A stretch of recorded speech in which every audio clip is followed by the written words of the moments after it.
To change or switch between companies in Tally Prime, follow these steps. Open Tally Prime, launch the Tally Prime software on your computer. Gateway of Tally. After opening Tally Prime, you'll see the Gateway of Tally screen, which displays various options.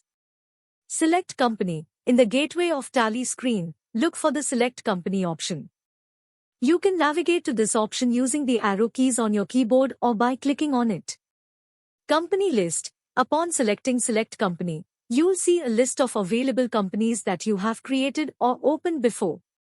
Choose Company. Use the arrow keys to navigate through the list of companies or click on the company name that you want to switch to. Highlight the desired company. Switch company. Once the desired company is highlighted, press the Enter key on your keyboard or simply click on the company name. This will switch you to the selected company. Company switch confirmation. Tally Prime will confirm the company switch and load the data for the selected company. You should now be working within the context of the newly selected company. Remember that Tally Prime allows you to work with multiple companies within the same software instance. You can switch between companies as needed to manage different business entities' financial data.